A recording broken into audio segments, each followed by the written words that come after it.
You gonna get knocked back down real quick. Stop! Oh God! Ooh, man, don't try. At 65, Thomas Hearns finally revealed the truth about the fights that scared him the most. For years, fans called him the Hitman, the man who ruled the ring with reach, precision, and devastating power. He knocked out legends, became world champion in 6 weight divisions, and carried the pride of Detroit like armor. To the world, he was fearless, but he wasn't. Hearns never feared pain. He feared timing, intelligence, men who could make him doubt himself for a single second. You might think it was Tyson or Foreman, he once said with a faint smile. But no, the ones who scared me weren't bigger. They were smarter. Those words broke the myth. Because behind every knockout and every belt, there were nights when Hearns entered the ring knowing he was facing something he couldn't control. A style, a rhythm, a look in another man's eyes that said, "I'm not afraid of you." He admitted there were 5. 5 opponents who forced him to fight not just with fists, but with fear. 5 men who made his heartbeat louder than the crowd, who reminded him that greatness always has a cost. They weren't just rivals. They were mirrors, each one showing him a weakness he didn't want to see. When Hearns speaks now, his voice carries both pride and pain. "I learned from every one of them," he says. "They made me who I am." And that's the truth few ever heard from the Hitman himself. Because in boxing, fear doesn't destroy a fighter. It defines him. Let's step back into the golden age of boxing and uncover the 5 men who truly tested the heart of Thomas Hearns. Thomas Hearns wasn't born a legend, he carved himself into one. From the streets of Detroit to the bright lights of Caesar's Palace, he fought with a blend of grace and destruction that boxing hadn't seen before. Under Emanuel Steward's watch at the Kronk Gym, the young, lanky kid learned how to turn his reach into a weapon and his silence into intimidation. By the time he was 22, the world already knew his name, the Hitman. In the late 1970s, Hearns became a storm that swept through every division he touched. His jab cracked like a whip, his right hand ended nights. He didn't fight for points, he fought to erase doubt. 6 world titles, 6 weight classes, countless opponents who never saw the punch that stopped them. He carried Detroit's hunger in his gloves and America's hope on his shoulders. But behind the belts and the headlines was a truth that every fighter learns. Too late, the ring remembers everything. Every fear, every mistake, every ghost. And for Hearns, the golden era of boxing wasn't a playground. It was a battlefield filled with men, just as dangerous, just as desperate, just as proud. Because in the 1980s, survival wasn't guaranteed even for the Hitman. And when all the wars were over, 5 names still haunted him. 5 men who didn't just trade punches, they made him question his timing, his limits, his very soul. These were not rivals, they were trials. Number 5, Iran Barkley, the man who refused to be intimidated. It was June of 1988 at Caesar's Palace in Las Vegas. The lights burned hot, the crowd restless. The Hitman was back in the middleweight division, sharp, lean, and confident. On paper, this fight was supposed to be routine. Barkley wasn't a superstar, not a legend, not one of the glamorous 4 kings.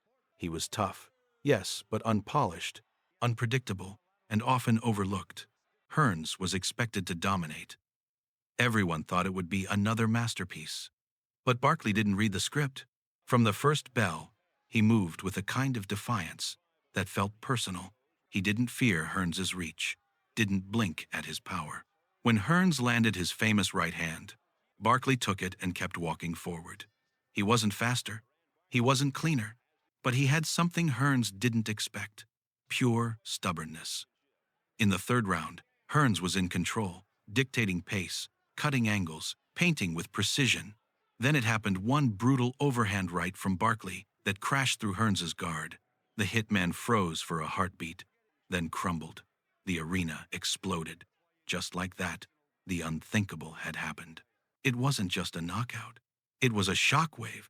The golden boy of Detroit, undone by a man he was supposed to destroy. Barkley stood over him, not gloating, not celebrating, just staring. as if to say, I told you I'm not afraid. Years later, Hearns would shake his head when the fight was mentioned. Barkley seemed to have my number, he admitted. I still don't know how he did it. And that's what haunted him, the mystery of it all. Because Barkley wasn't a better boxer. He was a man who refused to accept the story everyone else believed. And that kind of belief, the kind that ignores logic, ranking, and reputation, is what every great fighter secretly fears. For Thomas Hearns, Barkley became a reminder that no matter how perfect your craft, the ring can still surprise you. Sometimes the most dangerous man isn't the one you fear, it's the one who doesn't fear you back. Number 4 would bring a completely different kind of danger. Number 4. Roberto Durán, the man who turned intimidation into art. By 1984, Thomas Hearns was already a 2-division champion, feared for his reach, speed, and lethal right hand. Across from him stood Roberto Durán, the Panamanian warrior they called Manos de Piedra, hands of stone. A living legend. Already a world champion in 4 weight classes. A man who fought like he carried his country on his shoulders. Duran didn't just fight with his fists, he fought with presence. He walked into the ring like a street fighter from another century, chin high, eyes cold, smiling at danger. Every stare, every gesture was designed to shake a man before the first punch was even thrown. And that night, even the Hitman felt it. Hearns would later admit, he really tried to make you think he was tougher than anyone alive. When the bell rang, the energy in the air was different. Duran came forward, short and compact, throwing looping hooks, taunting, absorbing jabs like they were insults. Hearns kept his distance, probing with his long left hand, looking for rhythm, but the rhythm never came easy. Duran didn't fight by pattern, he fought by instinct, pure chaos. That was what made him dangerous. In the second round, Hearns found his timing. A sharp right cross connected clean. Duran blinked, but didn't back off. He laughed the kind of laugh that tells a man, you can't hurt me. And for a moment, Hearns hesitated. Then instinct took over. A left hook followed by a lightning right, and the legend fell. It was over in 2 rounds, one of the most devastating knockouts of Hearns' career. The world saw dominance. But Hearns saw something else. He saw a man who walked through fire without fear, and for a brief second, made him question his own composure. Duran wasn't the one I feared to fight, Hearns said years later. He was the one I feared to underestimate. Because Duran's power wasn't just in his hands, it was in his aura. He was a reminder that true danger isn't always physical. Sometimes it's psychological, the quiet threat that seeps into your head before the first punch lands. Hearns won that night. But he never forgot the feeling that preceded the victory, the chill that came not from the crowd, but from the man standing across from him, grinning through the pain. Number 3 would challenge him in a completely different way, not through fear, but through brilliance. Number 3. Sugar Ray Leonard, the rival who saw through him. It was September of 1981. The fight was billed simply as the showdown. 2 undefeated champions, both in their prime, both symbols of a golden generation. On one side, Thomas Hearns, taller, sharper, more dangerous with every inch of reach.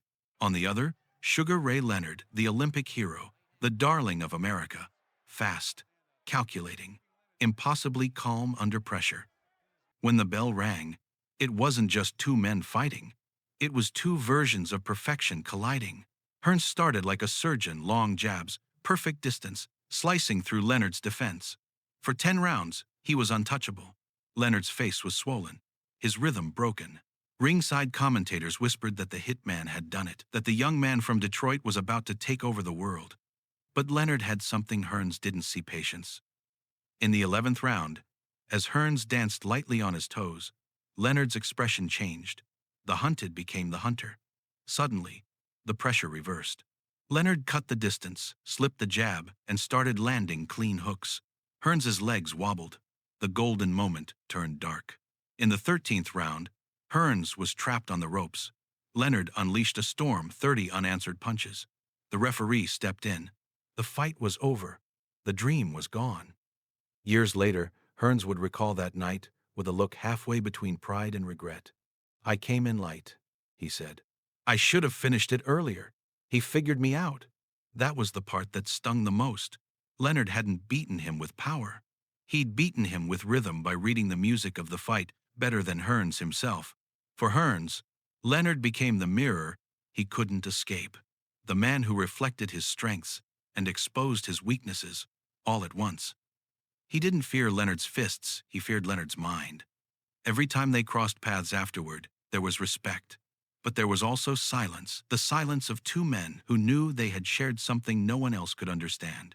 Leonard once said, "We made each other great." Hearns agreed, but in private, he added something more honest. "He's the one I never stopped thinking about." It's closed. Number 2 would bring a challenge of a different kind, not speed, not fame, but something even more elusive, invisibility. Number 2, Wilfred Benítez, the man who made him miss. It was December 1982, New Orleans. The air was heavy, the crowd ready for another Hitman showcase. Hearns entered confident, sharp, and composed, the reigning force in his prime. Across from him stood Wilfred Benítez, quiet, unreadable, his expression carved from stone. At only 24, Benitez was already a 3-division world champion. They called him El Radar, the man who could see punches before they came. From the first bell, Hearns realized he wasn't fighting an ordinary opponent. Benitez didn't move like anyone else. He didn't dodge, he disappeared. Hearns's jabs sliced the air. His combinations fell short by inches. Every time he attacked, Benitez wasn't there. No taunting, no emotion, just pure defensive brilliance. For 12 rounds, Hearns pressed forward, trying everything: straight, rights, body shots, feints, but it was like boxing a shadow. It was a difficult night for anyone, Hearns later admitted. He moved pretty good too, and he could take a punch. Even when Hearns landed clean, Benitez absorbed it, eyes cold, never flinching. The judges gave the decision to Hearns, but it didn't feel like victory. It felt like survival. He had won on points, yet deep down, he knew he'd been tested in a way no other man could. Benitez hadn't hurt him physically, he'd humiliated his timing, his instincts, his sense of control. Afterward, Hearns said softly, "He made me fight a fight I didn't want to fight." Coming from the Hitman, that was an admission of fear. Not fear of pain, but fear of being outsmarted. Benitez faded from boxing too soon, lost in the shadows of history. But for Hearns, his name never disappeared. It was the memory of punches that never landed and the realization that sometimes the most dangerous opponent is the one you can't touch. Number 1, however, would be different. This time, fear had a face, and it came charging forward without mercy. Number 1, Marvin Hagler, the storm that would not stop coming. April 15th, 1985, Caesar's Palace, Las Vegas. The night that would go down in history as the War. Thomas Hearns walked into the ring, carrying the confidence of a king. He was taller, faster, more explosive. His plan was simple: strike first, dominate early, make the world remember. Across from him, Marvin Hagler stood silent, shaved head, granite eyes, fists already clenched before the bell. He looked like he had been carved out of something harder than fear. When the bell rang, they didn't box. They collided. The first round lasted only 3 minutes, but it felt like a lifetime. Hearns opened fire, snapping Hagler's head back with thunderous rights. The crowd roared. Blood streamed down Hagler's face, but he didn't step back. He kept walking through the punches as if pain had no meaning. Hearns later said, "He had a hard head. He just kept coming." It wasn't admiration. It was disbelief. No matter what, Hearns landed jabs, hooks, overhands. Hagler refused to break rhythm. By the end of the first round, Hearns had fractured his right hand. Still, he fought on. The second round was chaos, 2 men trading bombs, neither blinking, neither yielding. Then, midway through the third, Hagler landed his shot, a looping right that crashed against Hearns's jaw and sent him staggering backward. The crowd gasped. Hagler followed, relentless. Another right, then a left. Hearns fell like a man whose body had finally betrayed his will. The referee counted. The war was over. 3 rounds, 8 minutes, eternal memory. To this day, it remains one of the most violent, breathtaking fights ever witnessed. Hagler walked away with the title. Hearns walked away with something else, the realization that fear wasn't always cowardice. Sometimes it was recognition. He had met a man who simply could not be broken. Years later, Hearns would say quietly, "Hagler made me respect what toughness really means." And when Hagler passed in 2021, Hearns's message was short: "Rest in peace, my true warrior." Because that's what Hagler was, the embodiment of every nightmare and every lesson a fighter could ever face. He didn't just beat Hearns's body, he tested his soul. And that is why, after all the belts, all the wars, and all the years, one name still echoes louder than the rest. Marvin Hagler, the man who never backed down. Time eventually beats every fighter, but it never beat Thomas Hearns's courage. Decades after his last bout, he no longer speaks of knockouts or belts. He speaks of the 5 men who shaped him: Barkley, Duran, Leonard, Benitez, and Hagler, not as enemies, but as teachers. Each one took something from him and gave something back. Barkley taught humility. Duran taught control. Leonard taught intelligence. Benitez taught patience. And Hagler taught the meaning of endurance. Hearns admits that fear never truly left him. It changed shape. It became respect. The same feeling he once tried to hide now defines his legacy. Because fear, in its purest form, is not weakness, it's awareness. It's knowing that across from you stands someone capable of breaking everything you've built and still stepping forward anyway. In every interview, in every Hall of Fame speech, Hearns carries that truth with quiet dignity. He doesn't call himself the greatest. He calls himself lucky. Lucky to have fought the best, lucky to have survived, lucky to still remember the sound of the crowd when boxing was pure and human.